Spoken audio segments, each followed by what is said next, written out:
morning, dear students. So today our topic is popliteal fossa. So for popliteal fossa we have to put incision, one horizontal incision at the junction of the upper 2/3 and lower 1/3 of the back of the thigh, and second horizontal incision at the junction of the upper 1/4 and lower 3/4 of the back of the leg. Now midpoint of these two incision are joined by a vertical incision, this one, and skin flaps are reflected laterally and medially. So here we have entered into the popliteal fossa, this part. Now what is popliteal fossa?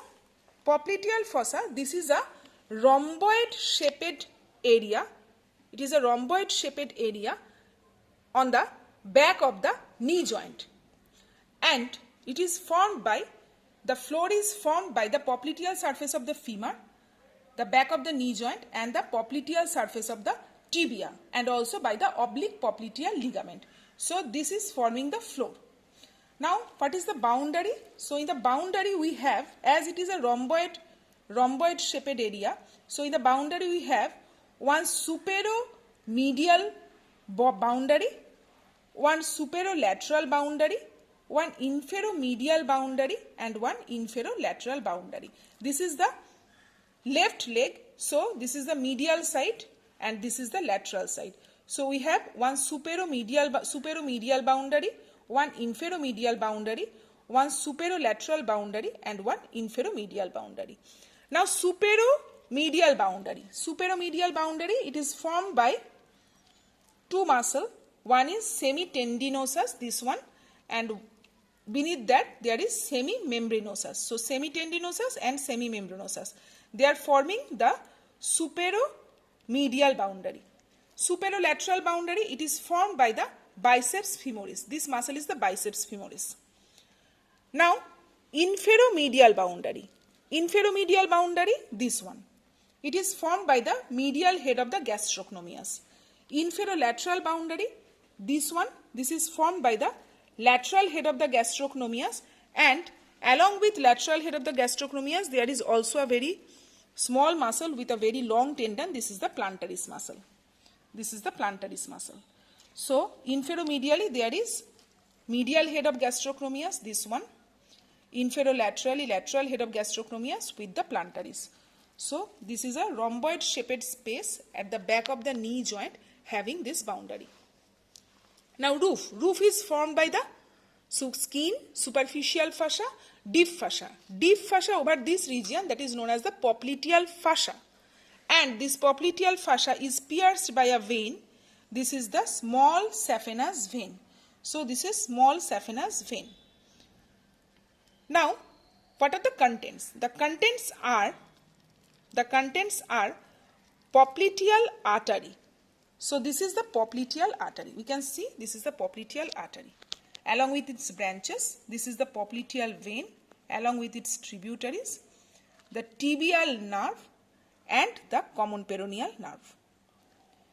And also there are some fatty tissues, popliteal pad of fat, popliteal group of lymph nodes, and there is the posterior femoral cutaneous nerve, which we cannot see here, and the posterior division of the obturator nerve, genicular branch of the posterior division of the obturator nerve. So we can see here the popliteal artery, popliteal vein, this one, the tibial nerve, and the common peroneal nerve as a content.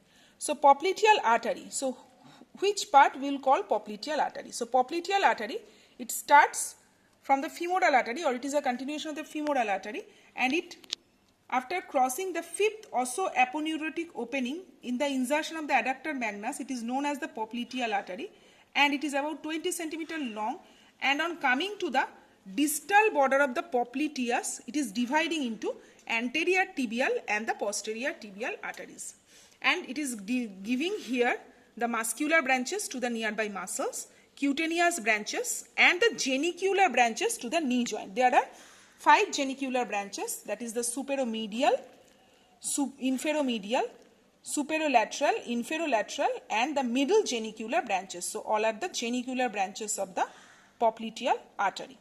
Now this is the popliteal vein. So popliteal vein, it starts from the distal border of the popliteus up to the fifth osteoaponeurotic opening. This part is known as the popliteal vein. Now initially the vein was lateral to the artery. Initially the vein was lateral to the artery, but it crosses the artery and it comes medial to the artery. Fine. And artery is the deepermost structure. Vein lies in the intermediate layer and the nerves are most superficial. So this is the tibial division of the sciatic nerve and this is the common peroneal division of the sciatic nerve.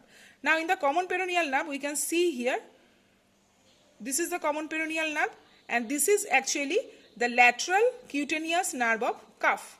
So this is the lateral cutaneous nerve of cuff and it will communicate with another cutaneous nerve from the tibial nerve. This is the sural nerve.